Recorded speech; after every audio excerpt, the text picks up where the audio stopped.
नमस्कार। स्वागत है आप सभी का द इकोनॉमिक सॉल्यूशंस में। यहाँ पर हम बात करने जा रहे हैं इंडिया के एलाइट्स के बारे में, यानी जो इंडिया के बिलियनियर्स हैं उनके बारे में, जो अरबपति हैं, धनाढ़ लोग हैं, उनके बारे में। यहाँ पर बात की गई है कि क्या सच में ये इंडियन इकोनॉमी को इन्फ्लुएंस करते हैं। तो यहाँ पर रिसेंट टाइम्स में जो विचारधारा रही है, जो एक तरह का परसेप्शन रही है, वो ये रहा है कि इंडिया में लगातार जो है इनकम इनइक्वालिटी बढ़ती जा रही है। ओके, तो इसमें ये चीज़ हमेशा ब्लेम किया जाता है कि गवर्नमेंट की जो पॉलिसी होती है वो लोगों की द्वारा कम इंक्लूसिव होती है और ज़्यादा हेल्प करती है जो एलाइट लोग होते हैं, जो बिलियनियर होते हैं, उनकी। तो यहाँ पर इंडिया की बात करें तो हमारे यहाँ 138 बिलियनियर हैं और इंडिया जो है तीसरा बड़ा मुल्क है अगर हम एलाइट्स की बात करें पूरी दुनिया में। तो यहाँ पर 1% जो लोग हैं वो पूरे इंडिया की 25% इनकम जो है वो कमा रहे हैं। तो ये सिचुएशन है फिलहाल अभी इंडिया के केस में। तो यहाँ पर अगर कैपिटल एसेट्स की मैं ऑनरशिप की बात करूं तो कैपिटल एसेट्स क्या होते हैं, मुझे एग्जांपल के तौर पर एक कमेंट बॉक्स में टाइप करके बताइए कैपिटल एसेट की एग्जांपल।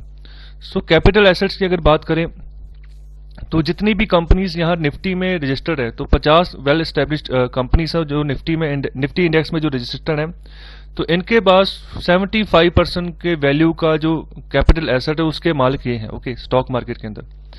तो यहाँ पर अगर निफ्टी की भी बात करें, इन 50 कंपनीज की भी बात करें, तो इसमें से भी मोस्टली कंपनीज ज़्यादा प्राइवेट है और बहुत कम कंपनीज हैं जो सरकारी हैं। ओके, तो यहाँ पर जो प्राइवेट कंपनीज हैं तो उनके जो एसेट्स हैं, एसेट्स की जो ऑनरशिप है उसमें 10% की वृद्धि देखने को मिली है पिछले एक डिकेड में। और दूसरी ओर अगर गवर्नमेंट की बात करें तो वहाँ 12% का जो है डाउन आया है। तो यहाँ पर नेचुरली एक परसेप्शन बन जाती है कि जो अमीर है वो और अमीर होता जा रहा है, जो गरीब है और ज़्यादा गरीब होता जा रहा है। लेकिन क्या सच में ऐसा है कि ऐसी जो परसेप्शन मानी जा रही है क्या वो सही है? तो इसी के ऊपर ये पूरा आर्टिकल है जिसको अच्छे से हम डिस्कस करते हैं।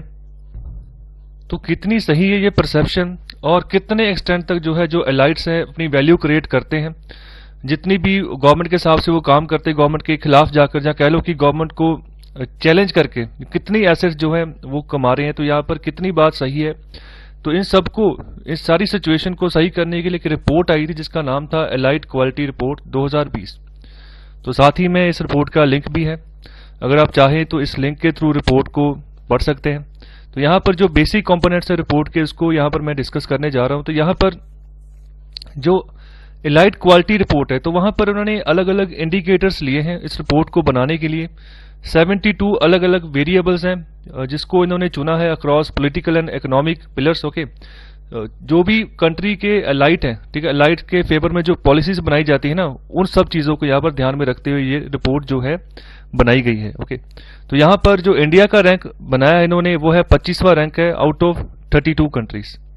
तो आगे अगर बात करें तो यहाँ पर जो रिपोर्ट कह रही है वो ये कह रही है कि जो इंडियन एलाइट्स है ना, जो इंडियन बिलियनियर्स है, बहुत तरह के चैलेंजेस वो फेस करते हैं। अगर वो इकोनॉमी को चला रहे हैं, इकोनॉमी में जॉब्स क्रिएट कर रहे हैं, तो उनके सामने चैलेंजेस भी बहुत बड़े हैं। तो यहाँ पर आगे बात की गई है कि इंडिया की जो रैंकिंग है, ओके, काफ़ी बढ़िया है टू कंट्रोल इन्फ्लेशन। तो यहाँ पर इंडिया को 5वां रैंक दिया गया है टू प्रोटेक्ट इट्स करेंसी। तो ये बहुत बड़ी बात होती है अपनी करेंसी को जो है प्रोटेक्ट करके चलना, साथ ही साथ जीडीपी ग्रोथ को भी सही टैकल करके चलना, और साथ ही साथ जो बैलेंस ऑफ पेमेंट्स है उसको भी सही तरीके से मैनेज करके चलना। तो ये तीनों चीज़ें बहुत इंपॉर्टेंट होती हैं। तो इंडिया इसमें बहुत बढ़िया चल रहा है। महंगाई को भी हमने कंट्रोल करके रखा हुआ है। यहाँ पर जो हमारी मॉनेटरी पॉलिसी होती है तो इसमें होता है कि 4% लेके 6% तक के बीच में हमने जो है इसको रखना होता है। ओके, 2% से लेके 6% के बीच में हमने इन्फ्लेशन टारगेट रखना होता है, और प्लस माइनस हो सकता है। ओके, 2% से कम नहीं जानी चाहिए इन्फ्लेशन, 6% से ऊपर नहीं जानी चाहिए। तो इसी को कंट्रोल करती है मॉनेटरी पॉलिसी कमेटी, और साथ ही साथ करेंसी को भी प्रोटेक्ट करके चलती है कि करेंसी की जो वैल्यू है ना, यूएस डॉलर के मुकाबले अगर हम कंपेयर करें तो वो गिरनी नहीं चाहिए, तो उसको कंट्रोल रखती है। तो पिछले काफ़ी सालों तक 69 रुपीज़ तक ही वैल्यू एक जगह रुक गई थी आके, वो तो अभी इन्फ्लेशन हो गया, पैंडेमिक आ गया जिसकी वजह से करेंसी की वैल्यू थोड़ी गिर गई। ओके, 75-74 के आसपास चली गई। फिर भी बहुत बढ़िया काम करते हैं यहाँ पर। तो वहाँ पर आरबीआई टैकल करता है मॉनेटरी पॉलिसी को, अगर देखता है कि यहाँ पर इंडिया की करेंसी गिर रही है, वैल्यू गिर रही है, कमज़ोर पड़ रही है, तो फिर वो जो उसके पास यूएस डॉलर होते हैं आरबीआई के पास, उसको फिर इंटरनेशनल मार्केट्स में बेचना शुरू कर देता है। ठीक है, तो कहने का मतलब बाहर जो डिमांड है ना उसकी पूर्ति के लिए यहाँ से यूएस डॉलर जितना जमा रखा होता है फॉरेन एक्सचेंज में, उसको बेचना शुरू कर देता है कि हमारा जो करेंसी है ना उसकी वैल्यू बढ़े। तो किसी भी यूएस डॉलर को बाहर बेचना मतलब कहने का मतलब कि उसकी एक तरह की ये कहना है कि उसकी वैल्यू हम यहाँ पर कम समझते हैं और कोशिश करते हैं कि हमारी जो करेंसी है ना उसको इम्पैक्ट ना पड़े यूएस डॉलर के प्रति। तो साथ ही साथ अगर दूसरी ओर फिस्कल पॉलिसी की बात करें तो इसको गवर्नमेंट ऑफ इंडिया मैनेज करके चलती है। ध्यान रखिएगा, मॉनेटरी पॉलिसी को आरबीआई मैनेज करती है और फिस्कल पॉलिसी को गवर्नमेंट ऑफ इंडिया जो है मैनेज करती है। तो इसमें भी इंडिया बहुत बढ़िया काम कर रहा है। यहाँ पर जो सब्सिडीज और ट्रांसफर्स की बात करें तो उस हिसाब से 5th रैंक है, और जो रीजनल रीडिस्ट्रीब्यूशन ऑफ इनकम है तो उस हिसाब से यहाँ पर 4th रैंक दिया गया है इस रिपोर्ट के हिसाब से इंडिया को आउट ऑफ 32 कंट्रीज।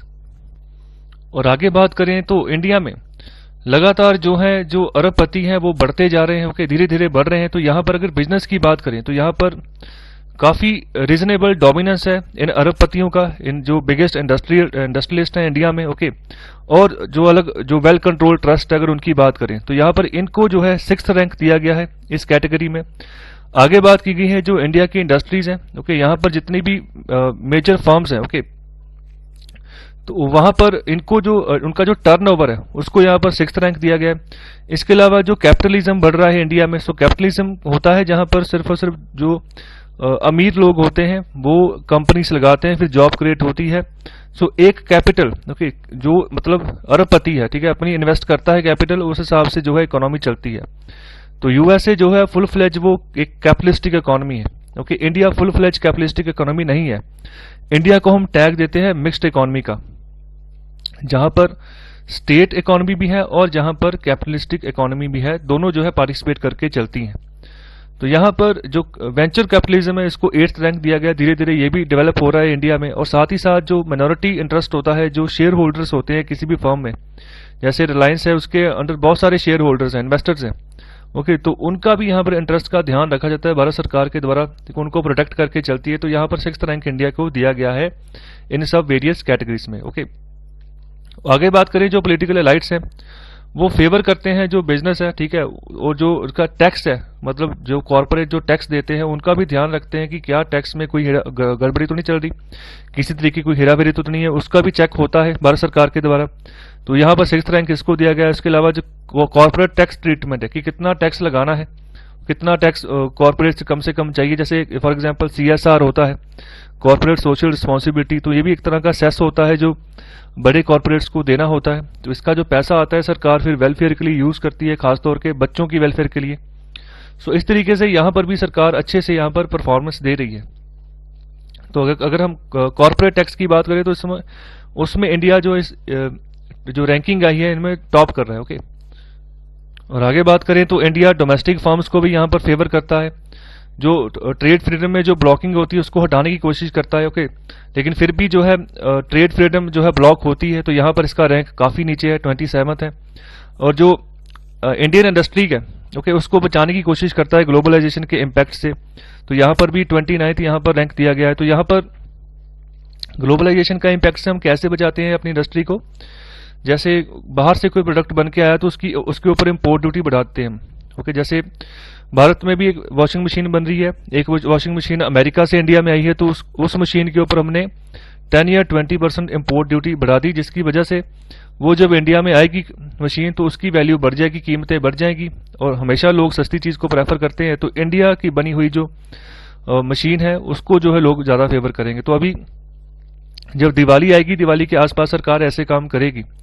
जो बाहर से इम्पोर्ट आता है, किसी भी अगर डोमेस्टिकली भी वो प्रोडक्ट प्रोड्यूस हो रहा है तो सरकार जो बाहर से प्रोडक्ट आ रहा है उसके ऊपर इम्पोर्ट ड्यूटी बढ़ा देती है, ओके, कुछ समय के लिए।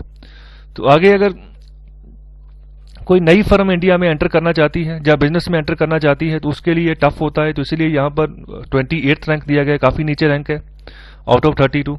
और इसके अलावा जब हम MSME की बात करते हैं, जो medium small and micro small and medium enterprises होते हैं, तो वहाँ पर भी हमारी हालत ख़राब है, 29th रैंक वहाँ पर दिया गया है। तो इसके अलावा जो यहाँ पर कोशिश यही की जा रही है कि जो जो अलग अलग सेक्टर्स जहां पर हालत खराब है वहां पर भारत सरकार जो है उसको आगे आना चाहिए, क्योंकि हालांकि सरकार बहुत सारे पैकेजेस भी अनाउंस करती है।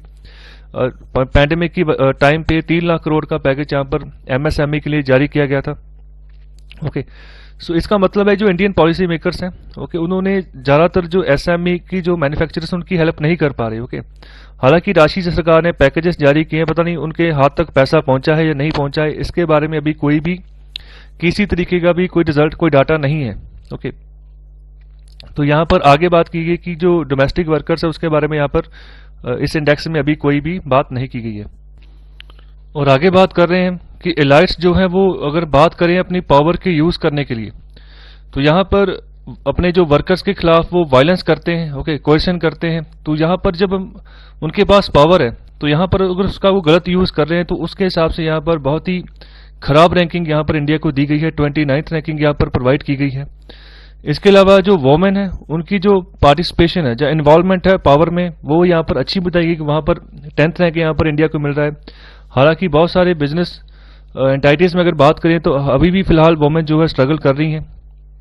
इसके अलावा जो लॉ बनाए गए हैं कि वोमेन्स को कैसे हम सेफ गार्ड प्रोवाइड करें, कैसे उनके जो राइट्स की अगर बात करें, ठीक है, तो अभी भी वो लॉ है, अच्छे तरीके से लॉ भी काम नहीं कर रहे हैं। ओके, तो यहाँ पर भी 24th रैंकिंग है।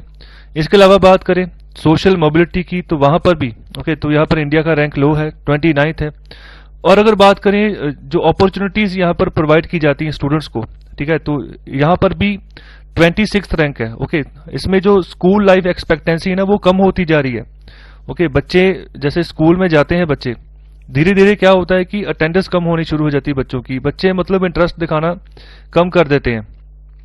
तो यहाँ पर भी इसका रीजन है क्योंकि वहां पर बच्चों के सामने कोई अपॉर्चुनिटी नहीं दिखाई देती। फिर जैसे उन बच्चों के पेरेंट्स बोलते हैं, बच्चे उस हिसाब से काम करते हैं। कुछ पेरेंट्स की मेंटेलिटी ऐसी होती है कि बच्चे जैसे हम काम करते करते बड़े हुए हैं, बच्चे मतलब वैसे ही आगे चले, मतलब पढ़ाई की कोई वैल्यू नहीं है। कुछ मेंटालिटी अभी भी इंडिया में रहती है, काफी बड़े पैमाने पर ऐसी जो मेंटालिटी है। लेकिन पढ़ाई एक ऐसी चीज है, अगर बच्चा सही समय पर पढ़ाई कर जाता है, पेरेंट्स सपोर्ट कर देते हैं ना, तो जब बच्चा बड़ा होता है तब पता चलता है कि पढ़ाई की वैल्यू क्या है। ओके, तो बहुत कुछ मिलता है पढ़ने से। ओके, अगर आप अच्छे ग्रेजुएट हो, ओके, अच्छे तरीके से आपने थोरोली पढ़ाई की है, ओके, दिल से पढ़ाई की है, तो फिर आप अच्छे एजुकेशनिस्ट बन सकते हो, बहुत कुछ देकर जाओगे पूरे वर्ल्ड को। तो यहाँ पर इस मामले में भी इंडिया का रैंक खराब है, 26th रैंक यहाँ पर प्रोवाइड की गया है। ओके, तो इसका रीजन यही है कि आने वाले समय में जो अपॉर्चुनिटीज है बहुत कम हो जाती है स्टूडेंट्स लाइफ में, खासतौर पर अगर जॉब्स की बात करें तो बहुत कम है।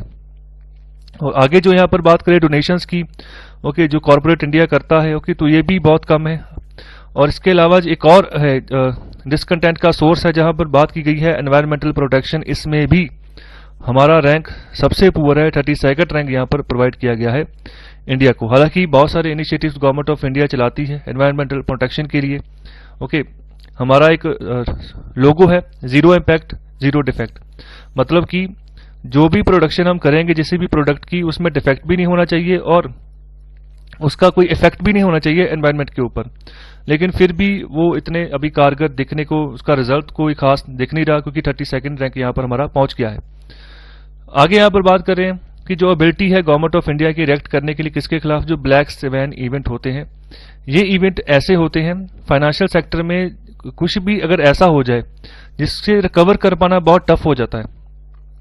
जैसे यहाँ पर कोविड-19 की वजह से लॉकडाउन लगा, लॉकडाउन की वजह से जीडीपी गिर गई, अब उसको इकोनॉमी को रिकवर करना बहुत टफ हो गया है। ओके, ऐसा लगता है कि नामुमकिन है। तो ऐसे इवेंट्स को हम यहाँ पर ब्लैक स्वैन इवेंट बोलते हैं।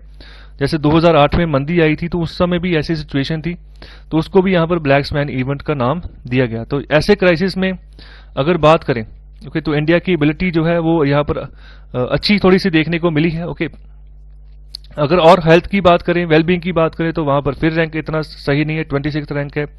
लेकिन अगर कोविड-19 की सेविटी की बात करें तो यहाँ पर एक अच्छा रैंक मिला है, 13th रैंक मिला है।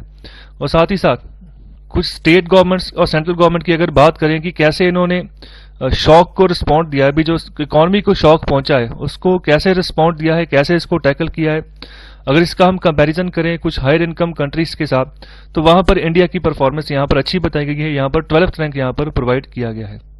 और आगे बात की गई कि जो हमारी सरकार है वो भी यहाँ पर पॉलिसीज बनाती है कि एक रॉबस्ट कंपटीशन जो है वो प्रोवाइड किया जाए जितने भी एलाइड्स, बिजनेस एलाइड्स, जितने भी बिजनेस एक्टिविटीज इंडिया में होती हैं, ओके, इंडियन इकोनॉमी में जितनी भी एक्टिविटीज होती हैं बिजनेसमैन के द्वारा, एलाइड्स के द्वारा, उनको एक फेयर कंपटीशन पॉलिसीज के थ्रू यहाँ पर निकलना होता है।